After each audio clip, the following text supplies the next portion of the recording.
Saviez-vous que le gaz naturel à l'état pur est complètement inodore? Il ne sent absolument rien. Cependant, si une fuite se produit chez vous, vous percevez une odeur pénétrante et désagréable, similaire à celle des œufs pourris.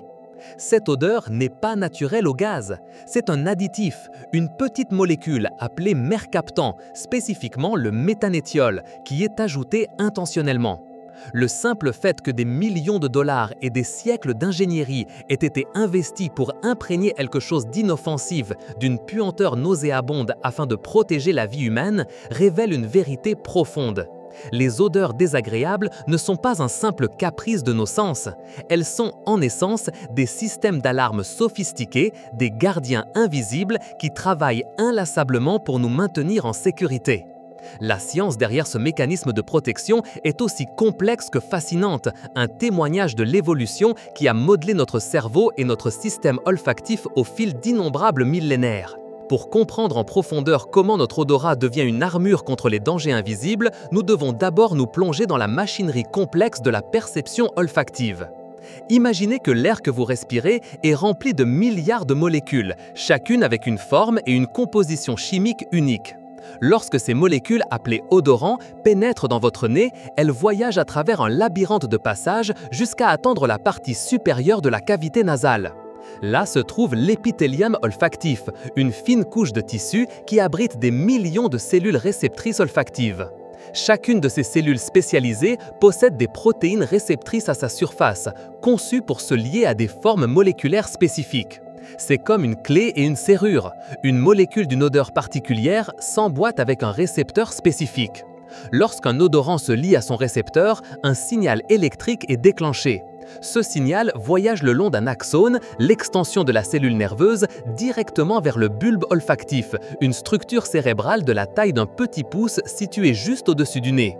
Ce qui est extraordinaire, c'est que contrairement à d'autres sens comme la vue ou l'ouïe, l'information olfactive ne passe pas par le thalamus avant d'atteindre le cortex cérébral.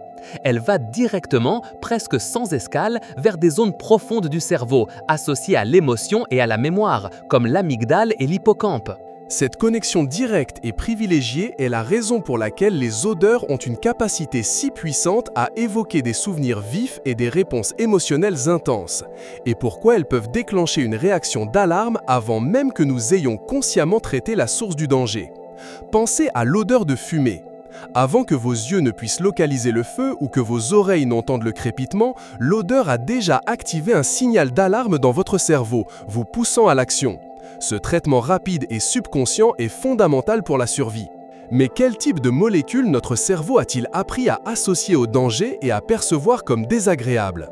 La plupart des odeurs aversives proviennent de composés chimiques qui sont des sous-produits de la décomposition organique, de la combustion ou de la présence de substances toxiques. Notre système olfactif a évolué pour identifier ces marqueurs chimiques de dommages ou de maladies. Considérez l'odeur de putréfaction, cette puanteur nauséabonde qui émane de la chair en décomposition.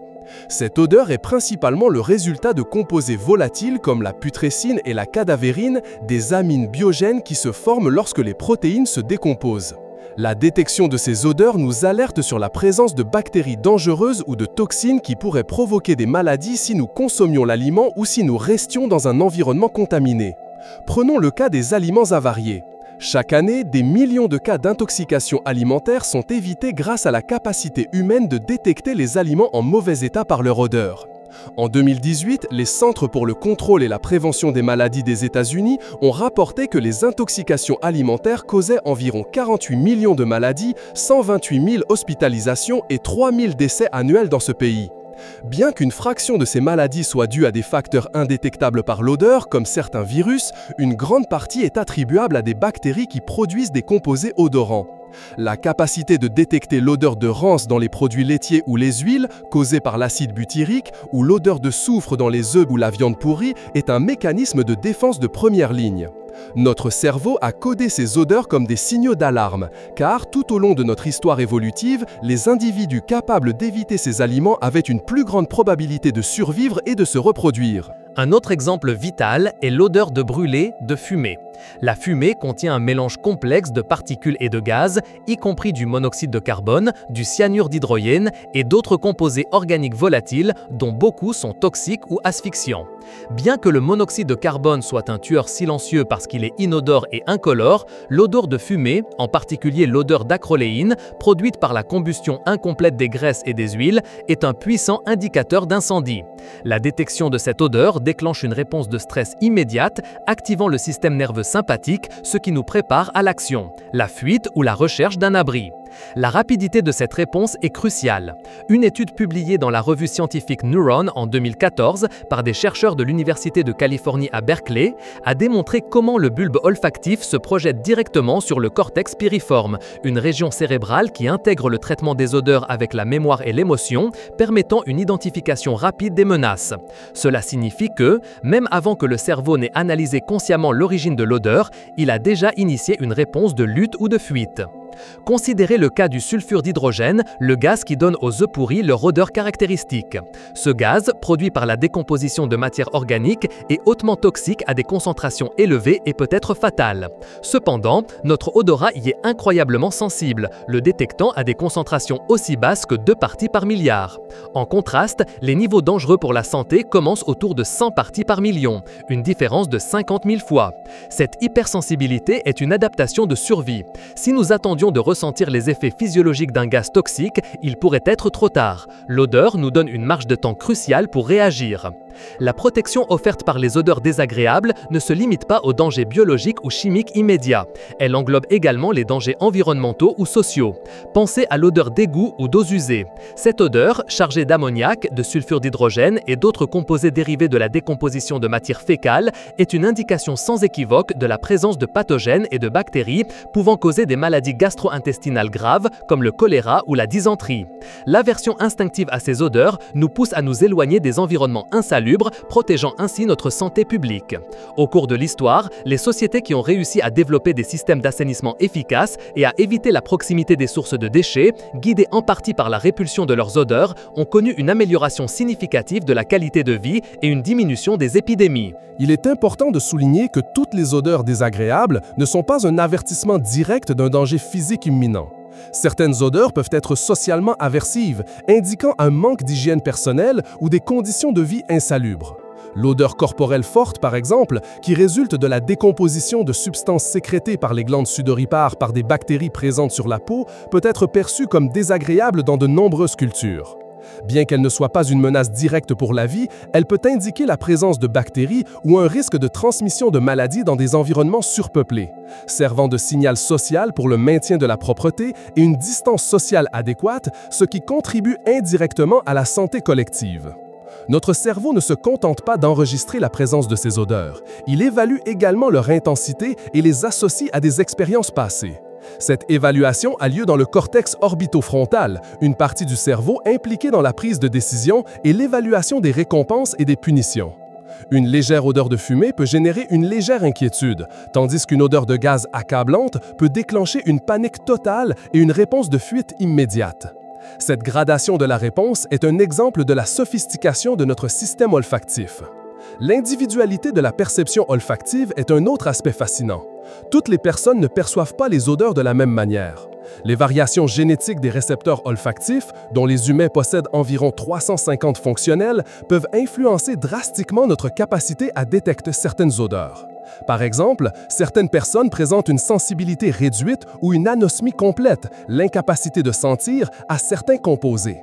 Cela peut être génétique ou acquis suite à des blessures, des infections virales ou des maladies neurodégénératives. Pour une personne anosmique, l'odeur d'une fuite de gaz ou d'un aliment avarié n'existe tout simplement pas, ce qui les rend vulnérables à des dangers que la plupart d'entre nous détecteraient sans effort. On estime qu'environ 5% de la population mondiale souffre d'un certain degré d'anosmie. Pour ces personnes, la vie quotidienne implique un risque considérablement accru, allant de l'incapacité à détecter un incendie à la consommation d'aliments périmés. Les entreprises de services publics et les fabricants de détecteurs de fumée et de monoxyde de carbone jouent un rôle crucial dans l'atténuation de ces risques en offrant des alternatives à la détection olfactive. La sensibilisation à l'anosmie et à ses implications souligne l'importance des odeurs en tant que première ligne de défense pour la majorité de l'humanité. L'adaptation olfactive ou fatigue est un autre phénomène intéressant. Si vous êtes exposé à une odeur forte et constante pendant une période prolongée, vos récepteurs olfactifs peuvent s'y désensibiliser. C'est utile pour ignorer les odeurs inoffensives mais persistantes comme l'odeur de votre propre maison. Cependant, cela peut être dangereux si l'odeur est un signal d'avertissement. Un exemple classique est celui d'une fuite de gaz progressive. Si l'exposition est suffisamment lente, une personne peut s'habituer à l'odeur et cesser de la percevoir, augmentant le risque d'explosion ou d'asphyxie. Pour cette raison, les codes du bâtiment et les réglementations de sécurité exigent souvent l'installation de détecteurs de gaz qui ne dépendent pas de la détection olfactive humaine. Malgré cette limitation, la capacité de notre odorat à s'adapter est, dans de nombreux contextes, une bénédiction. Elle nous permet de nous concentrer sur de nouveaux stimuli olfactifs, c'est-à-dire sur de nouveaux dangers potentiels ou sources d'informations, sans être submergés par le flot constant de molécules dans l'air. C'est une optimisation neuronale qui maximise l'efficacité de la détection des nouveautés.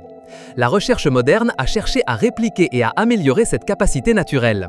Les nez électroniques ou capteurs olfactifs sont développés pour détecter une large gamme de composés chimiques, des explosifs aux maladies. Par exemple, des dispositifs sont créés qui peuvent sentir les composés organiques volatiles émis par les cellules cancéreuses dans la respiration d'un patient, offrant une méthode de diagnostic non invasive. Ce domaine du biomimétisme, où la technologie imite la biologie, témoigne de l'efficacité et de la complexité de l'olfaction humaine en tant que système de détection. Dans le domaine de la sécurité industrielle, les odorants sont utilisés stratégiquement. Outre le mercaptan dans le gaz naturel et le propane, d'autres substances chimiques dangereuses peuvent être odorisées pour alerter les travailleurs. Des fuites. Par exemple, dans certaines usines chimiques, des traces de composés à odeur d'ail ou d'oignon sont ajoutées à des gaz inodores mais toxiques pour fournir une alerte précoce. Ces exemples concrets démontrent comment nous avons appris à amplifier et à manipuler notre capacité olfactive innée pour concevoir des environnements plus sûrs. La science de l'olfaction a également révélé la surprenante plasticité de notre cerveau. Il a été démontré que l'entraînement olfactif peut améliorer la sensibilité à certaines odeurs et même aider les personnes atteintes d'anosmie partielle à recouvrir une partie de leur sens de l'odorat. Cet entraînement implique une exposition répétée à des odeurs spécifiques, ce qui stimule la régénération des neurones olfactifs et la réorganisation des connexions neuronales dans le bulbe olfactif et les aires corticales associées.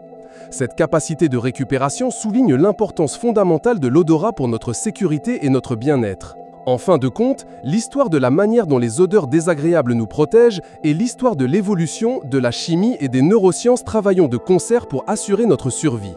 C'est un rappel que, même à notre ère technologique, certains des systèmes d'alerte les plus efficaces sont ceux qui ont été perfectionnés pendant des millions d'années, inscrits au plus profond de notre biologie. La prochaine fois que vous percevrez une odeur nauséabonde, au lieu de simplement ressentir de la répulsion, prenez un instant pour apprécier cette merveilleuse et complexe alarme silencieuse que votre corps vous offre. C'est une voix ancestrale qui vous chuchote « Attention, il y a un danger potentiel ici, préparez-vous à agir ». Ce réseau sophistiqué de protection, qui opère sans que nous le remarquions à peine, est l'un des nombreux miracles de la biologie humaine. Il nous permet de naviguer dans un monde rempli de dangers invisibles, nous offrant une couche de sécurité que nous tenons souvent pour acquise. La prochaine fois que votre nez détectera un signal d'avertissement, rappelez-vous que ce n'est pas seulement une mauvaise odeur, mais un messager crucial pour votre bien-être. La science derrière votre odorat est une merveille qui vous garde en sécurité. Et si cette immersion dans la science fascinante de votre odorat a éveillé votre curiosité, rejoignez la communauté des explorateurs. Abonnez-vous à notre chaîne pour continuer à démêler les mystères de la science, mettez un j'aime si ce voyage à travers les sens vous a semblé révélateur, laissez un commentaire avec vos propres expériences ou questions sur les odeurs qui vous ont alerté un jour et partagez cette vidéo avec ceux qui, comme vous, désirent mieux comprendre l'incroyable fonctionnement du corps humain. Votre soutien nous aide à continuer d'explorer les confins de la connaissance.